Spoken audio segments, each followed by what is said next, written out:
नमस्कार। महाविकास अघाड़ी गठबंधन की उद्धव सरकार बने हुए मात्र 1 साल हुआ है, लेकिन इतने कम समय में छोटे बड़े 20 से ज्यादा घोटालों का खुलासा अब तक हो चुका है। ऐसा लग रहा है कि एनसीपी सुप्रीमो शरद पवार और शिवसेना प्रमुख उद्धव ठाकरे ने मिलकर सिर्फ घोटाले कर मलाई बटोरने के लिए ही महाविकास अघाड़ी गठबंधन की उद्धव सरकार का निर्माण किया है। जब तक कांग्रेस का समर्थन रहेगा तब तक घोटालों को अंजाम देते रहेंगे और जिस दिन कांग्रेस ने समर्थन वापस लेकर सरकार गिरा दी, उसी दिन पाप धोने के लिए हज यात्रा पर निकल जाएंगे। यानी इस उद्धव सरकार की रणनीति साफ है कि एक से बढ़कर एक घोटालों को अंजाम दो, क्योंकि ये तो साफ हो चुका है कि भविष्य में शिवसेना की सरकार तो बननी नहीं। फिर क्या फर्क पड़ता है कि शिवसेना और उद्धव ठाकरे का विरोध बढ़े या ना बढ़े।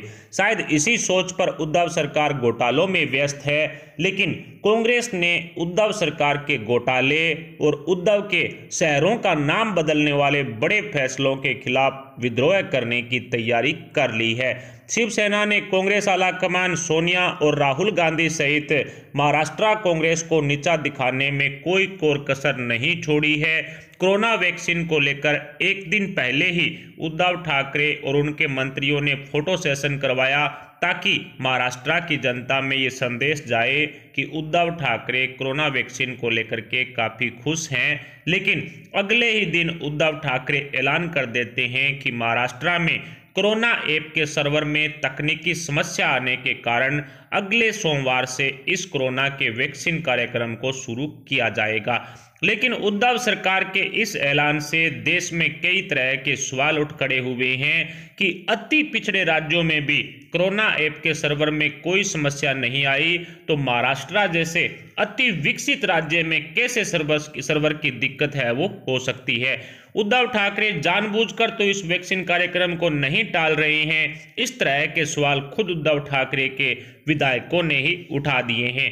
कांग्रेस के नेता हैं संजय निरुपम ने साफ कहा है कि एक दिन पहले तो उद्धव ठाकरे और उनके मंत्री फोटोशूट कर चेहरा चमका रहे थे, उस समय सर्वर तकनीक पर काम कर लिया होता तो उद्धव सरकार की ये इतनी बड़ी किरकिरी नहीं होती। इस तरह से कांग्रेस ने उद्धव ठाकरे और शिवसेना पर तंज कसा है। इसके साथ ही संजय निरुपम ने बहुत सारे उदाहरण देकर के शिवसेना को लताड़ा है, उद्धव ठाकरे को लताड़ा है और साफ कहा है कि इस तकनीक पर यदि काम किया होता उद्धव ठाकरे द्वारा चेहरा चमकाने की बजाय, तो आज शिवसेना की इतनी बड़ी किरकिरी नहीं होती। इसके अलावा कांग्रेस की वरिष्ठ नेता हैं यशोमती ठाकर, उन्होंने भी उद्धव ठाकरे को खूब लताड़ा है। इससे पहले संजय निरुपम ने यह भी कहा था कि जब अति विकसित महाराष्ट्र राज्य के अंदर कोरोना वैक्सीन को लेकर के सर्वर की कमी हो सकती है, तो फिर शिवसेना महाराष्ट्र राज्य का इतना गुणगान क्यों करती है। यानी कि महाराष्ट्र राज्य को लेकर के, महाराष्ट्र स्टेट को लेकर के शिवसेना जो बार बार कहती है कि महाराष्ट्र की बेइज्जती कर दी, महाराष्ट्र का ये कर दिया, इस तरह का गुणगान क्यों किया जा रहा है, इस तरह की बात संजय निरुपम ने कही है।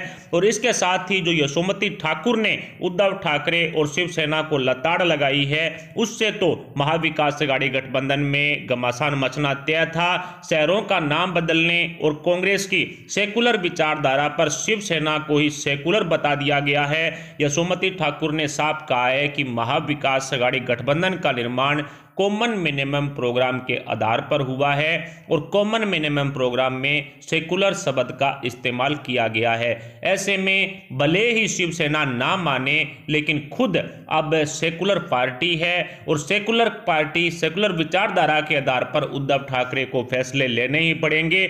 और साथ ही आरोप लगाया है कि शिवसेना बीजेपी के दबाव में काम कर रही है, क्योंकि उद्धव ठाकरे को ईडी की कार्रवाइयों से डर लगता है।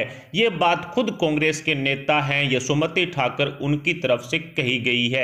इन्होंने पहले भी महाविकास अघाड़ी गठबंधन को लेकर के उद्धव ठाकरे को चेतावनी दी थी कि भविष्य में यदि कांग्रेस के किसी भी नेता को लेकर के टिप्पणी की गई तो आप महाविकास अघाड़ी गठबंधन से हाथ धो बैठेंगे और उद्धव सरकार गिर जाएगी। इस तरह की चेतावनी यशोमती ठाकुर ने पहले भी दी थी, लेकिन अब साफ कह दिया है कि कहीं ना कहीं भारतीय जनता पार्टी का दबाव शिवसेना पर है और ईडी की कार्रवाइयों से बचने के लिए उद्धव ठाकरे धड़ाधड़ सेकुलर विचारधारा को लेकर के कमिटमेंट कर रहे हैं। इसके अलावा जो शहरों का नाम बदलने वाला मुद्दा है उस पर कमिटमेंट कर रहे हैं। जब बीजेपी की सरकार थी उस दौरान शिवसेना ने ये फैसले क्यों नहीं लिए, इस तरह के सवाल हैं वो यशोमती ठाकुर ने शिवसेना और उद्धव ठाकरे पर उठा दिए हैं।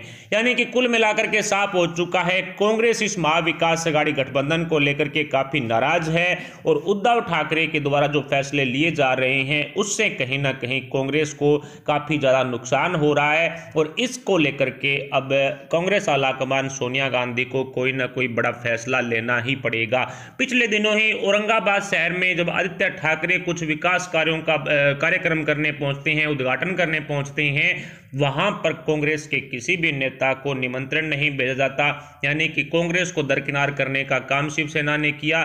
जिसके बाद औरंगाबाद जिला इकाई के जो नेता हैं कांग्रेस के, उन्होंने सोनिया गांधी से डायरेक्ट संपर्क करके इसकी शिकायत की है। इस तरह की खबरें भी सामने आ रही है। कुल मिलाकर के एनसीपी इस पूरे मामले पर चुप्पी छाए हुए है, लेकिन एनसीपी कहीं ना कहीं कांग्रेस और शिवसेना के बीच में जो विवाद बढ़ा हुआ है उसको लेकर के मिठाइयां भी बांट रही है, क्योंकि इसमें पूरा का पूरा राजनीतिक लुत्फ है वो कहीं ना कहीं एनसीपी ही उठाएगी। शरद पवार की प्लानिंग के अनुसार उद्धव ठाकरे चल रहे हैं और उनके रस्तों पर चल करके उद्धव ठाकरे शिवसेना को कहीं ना कहीं दलदल की ओर धकेल रहे हैं। आने वाले समय में एनसीपी को 2022 के बीएमसी चुनाव में पूरा फायदा होगा यदि कांग्रेस गठबंधन से बाहर होती है, और इस गठबंधन से कांग्रेस को बाहर निकलवाने के लिए ही शरद पवार की तरफ से रणनीति तैयार की गई है। दूसरी तरफ घोटालों की चर्चा करें तो प्रताप सरनाइक हुए, संजय राउत और उनकी पत्नी वर्षा राउत हुए, इसके अलावा बिजली घोटाला हुआ, खुद उद्धव ठाकरे, आदित्य ठाकरे, रश्मि ठाकरे, इन पर जमीन घोटाले के आरोप लग चुके हैं। शिवसेना के एक पूर्व सांसद पर भी इसके आरोप लग चुके हैं। यानी कि काफी ज्यादा बवाल यहां पर मचा हुआ है और एनसीपी के कुछ नेताओं पर भी ईडी कार्रवाई कर चुकी है। इसके अलावा शरद पवार के पूरे परिवार को लेकर के जो 1000 करोड़ रुपए के घोटाले को लेकर के जांच चल रही थी उसमें भी अब अंतिम समय शरद पवार और पवार परिवार का आ चुका है।